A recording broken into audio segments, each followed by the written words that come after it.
You know that feeling, right? Just completely swamped. Like trying to drink from a fire hose of information, especially with cybersecurity. It's just constant. It really is. Every day, something new. A threat, a breach, another vulnerability. Hmm. It's a lot. Exactly. And that's why we're here, doing the deep dive. We try to be your shortcut through all that noise. Yeah, we filter it down. So for this dive, we've been digging into recent cybersecurity news, mostly looking at articles from Security Week. Solid reporting there. Definitely. And our mission for you listening is basically to pull out the crucial bits, the insights you need to know, without you having to read everything yourself. Save you some time, keep you informed. Let's get into it. Yeah. First up, there was a pretty significant data incident at Valsoft Corporation. Right. They also operate as Alltrust, Canadian software firm. Yeah, vertical market software. They reported back in May, but the actual breach happened in February 2025. And the numbers involved were quite large, weren't they? They were. Over 160,000 individuals potentially affected. 161,359 to be exact. Wow. And what was breached? It seems the attackers got into a non-production network for their Aspire USA subsidiary. So think like testing or development systems, not the live customer stuff. Okay, so maybe slightly less critical, but still not good. When did this happen? The access window was pretty tight, actually. February 12th to the 15th. That sounds like their security team might have caught it quickly then. It looks like it. The company said their monitoring spotted an in-progress file transfer on the 14th, and they were able to stop it. Okay, so they cut them off mid-transfer. That's something. But they don't know exactly what was taken. That's the tricky part, right? Yeah. They believe they minimized the damage because they interrupted it, but they couldn't say for sure which files were accessed or copied before they stopped it. Uh-huh. But they know what kind of data was on those systems. Yes, and that's the concerning part. We're talking names, driver's license numbers, social security numbers, even financial account details. Oof. Yeah, that's the trifecta for identity theft right there. Exactly. Serious stuff for the people affected. So what's the fallout? What are they doing for those 160,000 plus people? Well, the standard procedure, really. They're offering 12 months of free credit monitoring to everyone impacted. They've notified state regulators, as they have to. And they also said they put in extra security measures and are reviewing their policies, trying to prevent it from happening again. Okay, seems like they're ticking the right boxes post-breach. Let's shift gears a bit. There was a major surge in cyber attacks related to the India-Pakistan conflict, right? The whole hashtag Opindia thing. Yeah, absolutely. Yeah. After that attack in Falgum back on April 22nd, the real-world conflict spilled right over into cyberspace. Hacktivist activity just exploded. Exploded is right. The numbers are kind of wild. What was it, like a 500% increase against India? Yeah, 500% against India, and get this, 700% against Pakistan, according to NSFOC US tracking. Huge. By 700%. Though it's worth noting, as of early May, those numbers were starting to paper off a bit. But India was definitely the main target, especially after their airstrikes. Operation Sindoor. Right. So what kind of attacks were we mostly seeing? Was it sophisticated stuff or? Primarily the usual hacktivist tools. About half were DDoS attacks, distributed denial of service. Just flooding sites with traffic to knock them offline. Okay. Annoying, disruptive. Exactly. And then about 36% were website defacements, changing the homepage to display some message or propaganda. There were some claims of data breaches too, but researchers seem a bit skeptical about those, calling them potentially dubious. Gotcha. So mostly disruption and digital graffiti. Which sectors in India got hit hardest? Government entities were apparently the most targeted, really took a beating. But finance and telecom sectors were also hit pretty hard. Makes sense, targeting critical infrastructure and government comms. How did India respond? Well, CERT-IN, their National Computer Emergency Response Team, put out a specific advisory for the finance sector. The Bombay Stock Exchange, the BSE, followed suit with its own alert. And then both the BSE and the National Stock Exchange actually took the step of temporarily blocking foreign IP addresses from accessing their websites. Whoa, really? Just blocking all international access? Yeah, pretty drastic. But it shows how serious they were taking the threat. Plus, Radware warned that things might heat up again over the weekend, when staffing might be lower. Classic attacker move. Yeah. And Pakistan was getting hit too, you mentioned? Oh, yeah. DDoS attacks took down websites for their Ministry of Commerce, Emergency Services, Quaid-e-Azam University, World Call Telecom. Some for quite a while. So a real back and forth. Who are the main players behind this? State actors or just hacktivist groups? Seems like mostly hacktivism. A lot of attacks on India came from groups in Bangladesh, some that were already active. But new groups popped up too. Oh, where from? Well, Pakistan, obviously, but also further afield. Egypt. Morocco, Kuwait, Indonesia, Vietnam. Several tracks, something like over 40 different groups involved. 40 groups. That's kind of crazy. It really went global fast. It did. And we're seeing more of these hacktivist alliances forming. There's one called the Holy League, pro-Russian, pro-Palestinian, pro-Muslim. And some Iranian and pro-Palestine groups like Vulture, Rippersec, Mysterious Teen Pakistan, all said they'd target India, though we haven't seen confirmed attacks from them specifically yet. Interesting. And what about the pro-Russian groups? Weren't they involved? Apparently not much, no. Probably because India and Russia generally have a pretty friendly relationship, so they likely stayed out of this one. Huh. The geopolitics of hacking right there. Okay, let's switch to software vulnerabilities. Android had an update recently. Yeah, the May 2025 security update. The big news there was a patch for a vulnerability in FreeType. FreeType, that's the font rendering engine, right? Open source. Exactly. And the key thing was, this vulnerability was being exploited as a 0-day before the patch came out. Attackers were already using it. Yikes. 0 days are always bad news. Always got to patch fast. How many other things did that update fix? It addressed about 50 vulnerabilities in total for Android. And the Wear OS update fixed a few platform-specific bugs, too. Things that could lead to privilege escalation or denial of service on watches. Okay, good sweep there. Now, there was some back and forth about a vulnerability in Commvault's command center, CVE 2025-34028. Ah, yes. That was a bit messy. A security researcher claimed the patch Commvault released for this critical flaw didn't actually work. Critical how? What did the vulnerability allow? It was a pre-authentication server-side request forgery, or SSRF. Basically, it could allow an attacker to completely compromise the command center environment before even logging in. Affected versions 11.38.0 through 11.38.19. Okay, yeah, that sounds pretty bad. So Commvault pushed patches. They did, versions 11.38.20 and 11.38.25 back on April 17th. But then this researcher, Will Dorman, reported it was still vulnerable. And Commvault disputed that. Right. Commvault's spokesperson basically said Dorman initially tested an unpatched version because he wasn't registered with them in a way that let him get the update automatically. Ah, so user error, potentially. Well, sort of. Commvault said they worked with him, guided him on how to apply the patch manually, and then he confirmed it worked. He updated his blog post to reflect that. Okay, so the patch does work, but why couldn't he get it easily in the first place? That was the real issue.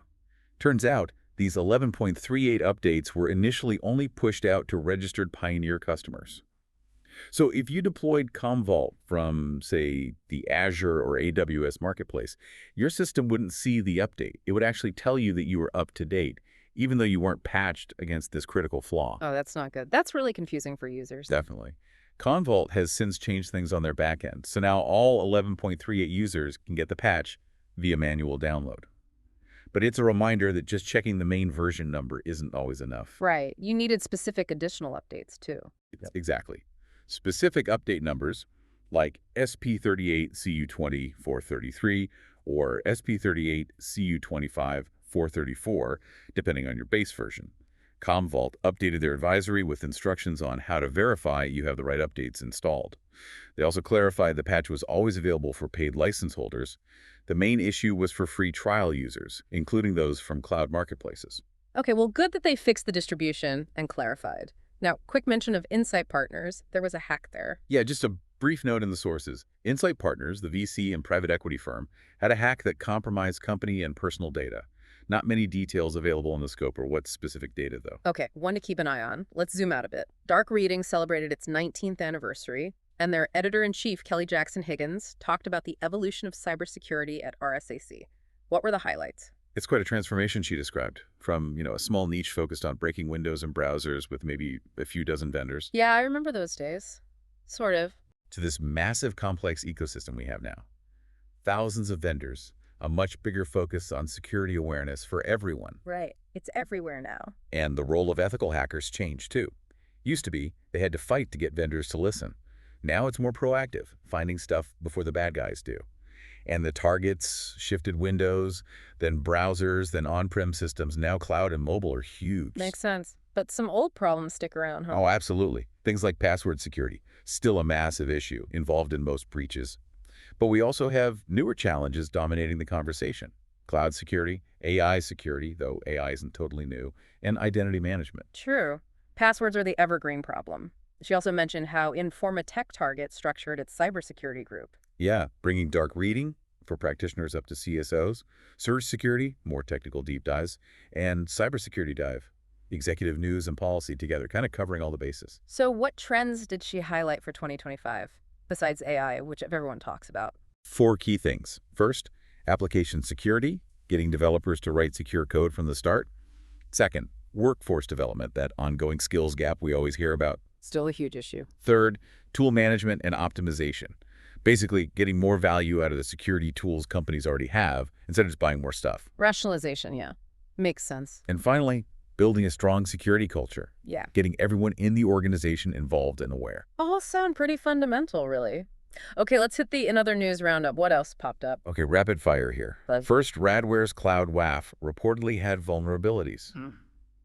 Certikey CC said you could craft HTTP requests to bypass filtering. They said it was patched, but Radware didn't comment or acknowledge the initial disclosure. Quiet vendor. Not ideal. What's next? An XAI employee accidentally leaked an API key on GitHub. Left it there for about 2 months. Could have potentially allowed querying private AI models used by Tesla, SpaceX, X. Ouch. Simple mistake. Big potential impact. Anything else? The FBI warned about threat actors abusing old end-of-life routers, think pre-2010 models, to use as proxy services to hide their tracks. Good reminder to ditch that ancient hardware. Yep.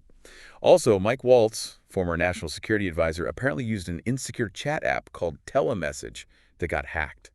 Attacker claimed access to chat logs. The developer suspended services while investigating. Choose your apps wisely, especially if you're in national security. Right. And remember that PowerSchool breach from December 2024 impacting millions? Well, that stolen data is now being used to extort school boards in Canada and the U.S. Even though PowerSchool reportedly paid a ransom initially, others are now targeting victims like the Toronto District School Board again. So paying didn't even stop it. That's rough. It often doesn't. Next, a vulnerability in Digigram's PyPyCo Auti audio over IP product. Default config allowed remote access without login. Found on over 24 internet-exposed devices. Default insecure? Not good. Nope. Then, Global X, an airline reportedly used for deportations, was allegedly hacked by anonymous affiliated folks. They claimed to get flight records and passenger lists. Sensitive data there. Any arrests? Yes, related to a different incident. Alexander Gurevich, accused in the huge 2022 Nomad crypto bridge hack, $200 million loss, was arrested in Israel. Could be extradited to the U.S. on money laundering charges. Progress on that front, and the Delta CrowdStrike saga continues. Yep. A judge ruled a class action lawsuit against Delta by passengers over that CrowdStrike caused outage can proceed. Passengers aren't happy with the compensation Delta offered. Delta had previously sued CrowdStrike, who blamed Delta's slow recovery. Messy. Okay, that's a lot of headlines. Let's dig deeper into one specific threat actor.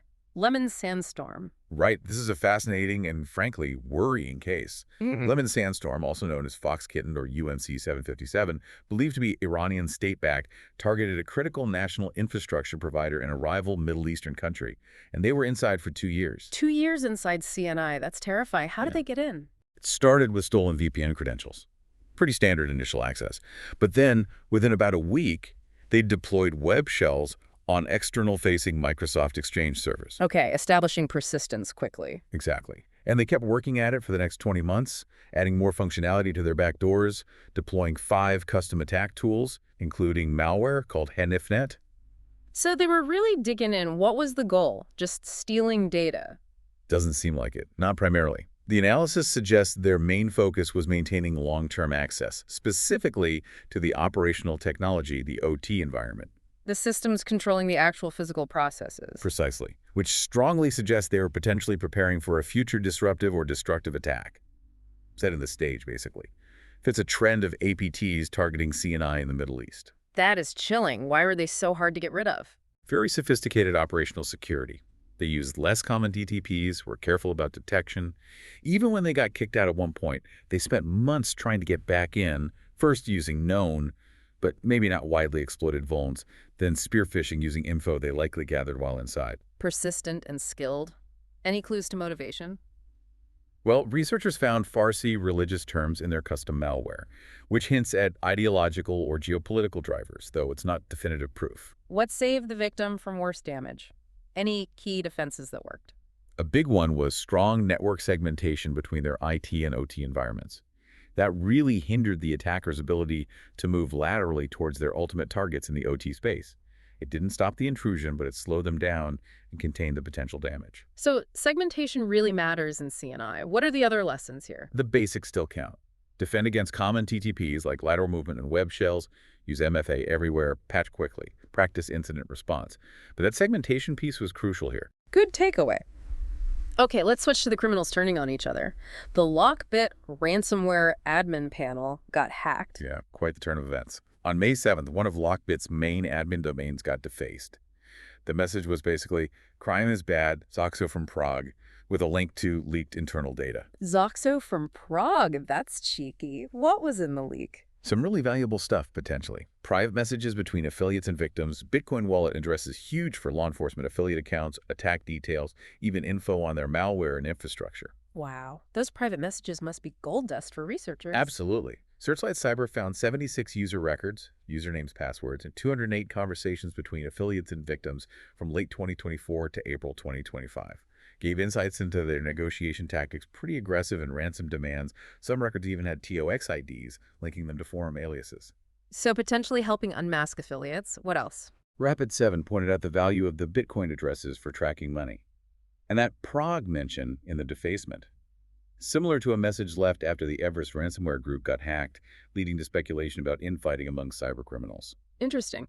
Did LockBit's leader, LockBitsUp, comment? He did. He confirmed a panel was compromised but tried to downplay it, saying no decryptors or sensitive victim data was on that specific panel. He even offered to pay for info on who hacked him. Huh. Trying to buy intel on his own attackers. But LockBit is still active despite this, right? Oh yeah. Law enforcement hit them hard earlier, but they're definitely still operational. This hack is another blow, though. Shows even the top dogs aren't invincible. Okay, another supply chain issue this time, an NPM package. Yes, the RAND user agent package, popular for web scraping, used to generate random user agent strings. The problem was, even though it was deprecated for 7 months, meaning not officially supported anymore, it still had like 40,000 weekly downloads. Wow, lots of projects still using legacy code. What happened? A bad actor managed to publish 3 malicious versions, 2.0.83, 1.0.110, 2.804, to the NPM registry. These versions contained a remote access Trojan, or RAT, called Python 3127 Path Hijack. So if a developer pulled in one of these bad versions, their machine could get infected. The RAT could manipulate files, run shell commands, download more malware, and use a Windows Path Hijack trick for stealth. nasty. How did the attacker get the malicious versions published? Was the GitHub repo hacked? No, the GitHub repo stayed clean, showing the last good version, 2.0.82. The attacker apparently got access to the original publisher's web scraping API NPM account using an old automation token that didn't have two-factor authentication enabled. The classic missing 2FA strikes again? Exactly. With that token, they could just publish the new malicious versions directly to NPM, bumping the version number so they look like updates. A classic supply chain attack targeting the distribution channel, not the source code itself. What did web scraping API do? They confirmed the breach was limited to the NPM registry via that token, no compromise of their code or network. They urged users to revert to version 2.0.82 immediately and check systems for compromise. Apologized, promised more transparency and better security. Another reminder to be careful about dependencies, even deprecated ones, and secure those publishing accounts. Okay, finally, let's talk about something often overlooked. Cybersecurity for nonprofits. Kelly Masada from Sightline Security had some interesting points. Yeah, this is really important work. Kelly founded Sightline Security itself, a nonprofit, specifically to help other nonprofits tackle cybersecurity. Her research actually showed nonprofits do care about security, contrary to some assumptions, but they face unique hurdles. Like what kind of hurdles? Well, they're often mission-driven first, resources are tight, there are misconceptions about their budgets, they deal with third-party risks, pressure to adopt tech like AI without much guidance, and generic cybersecurity advice often doesn't fit their specific needs based on size or mission type. Plus, her own personal experience with cyberstalking fueled her passion. So a standard corporate security playbook doesn't really work for them. What's her advice? It's very practical. Understand what risk actually matters to your specific mission. Focus on the essentials. Don't chase every shiny new security trend. And remember, the mission itself can be a source of resilience. Makes sense. Focus on protecting the core mission. Does Sightline offer programs to help? Yes, their Kickstart program helps nonprofits understand the basics through their mission lens, assess where they are using a translated framework, and find immediate, low-cost actions they can take. Sounds useful. What about getting more attention on this issue? From media or vendors? Kelly wants more media focus, highlighting the real impact attacks can have on critical nonprofit services, but without the sensationalism. For vendors, she says go beyond just donating software, help nonprofits assess risk, provide trusted communities for advice. And she pushes back on the no-budget myth. Nonprofits do spend, but they prioritize based on mission impact. Show how your solution protects the mission, and they'll see the value. That's great perspective. Is Sightline looking for support? Definitely. They urgently need sponsors for Kickstart and their upcoming Insight Report. People or companies can help financially, technically, or by supporting the nonprofit open source security ecosystem generally. Fundraising is tough, she admitted, but the work is crucial. Inspiring stuff. Okay, last item for today. Back to vendor vulns. SonicWall SMA appliances. Right. SonicWall patched 3 high-severity flaws in their secure Mobile Access 100 series devices. Worryingly, one of them, CVE 2025-328-180, is already being exploited in the wild, according to Rapid7. Actively exploited. Again, what does this one do? It's actually a revisited flaw from 2021, an arbitrary file deletion bug. SonicWall patched it partially then with an authentication check, but didn't fix the root cause. So if an attacker gets access to any account on the device, even a low-privileged one, they can trigger it. Okay, and what does deleting a file allow? How does that lead to compromise? Here's the chain. Using this flaw, CVE 2025-32819, the attacker can delete the main SQLite database on the appliance. That forces a restart. And when it restarts after that specific file deletion, the default administrator password reverts back to password. Oh, wow. Back to the factory default admin password. Exactly. And once they have admin access with that default password, they can use the other 2 vulns. CVE 2025-33220 lets them make any directory writable, and CVE 2025-32821 lets them upload and run a malicious file as root. Game over. That's a nasty chain. Complete takeover from a simple file delete if you have any initial access. Pretty much. And these remote access devices are prime targets, internet-facing, gateway to the internal network, sometimes less hardened than endpoints. So the advice is patch immediately to firmware 10.2.1.11581 SESV8, use WAFs, monitor logins, enable MFA, all the good stuff. Absolutely critical for anyone running those devices. Wow. Okay, we covered a lot of ground there. We really did. And you know, when you lay it all out, you see the connections, don't you? Yeah. Data breaches affecting people, cyber warfare mirroring real-world tensions, software flaws, supply chain risks, even the specific struggles of nonprofits. It's all interconnected. Yeah, definitely some clear takeaways, like the specific data types in the Valsoft breach making it so dangerous, the sheer scale and speed of the hashtag Apindia attacks, the initial confusion over that Commvault patch, how much the cybersecurity landscape has changed, and that SonicWall exploit chain, step-by-step to root access. So the big questions it leaves for you listening in are things like, what are the wider implications of all this? How does hacktivism change global security dynamics? What's the real responsibility of vendors for securing their code and the open source stuff they use? And how can any organization, big or small, nonprofit or corporate, actually keep up with this relentless threat landscape? And maybe looking even further out, with threats getting more complex and linked, what does international cooperation on cybersecurity even look like in the future? And maybe, what can we as individuals actually do to help build a safer digital world? Lots to think about. Definitely. Keep pondering those questions. Thanks for joining us on this deep dive.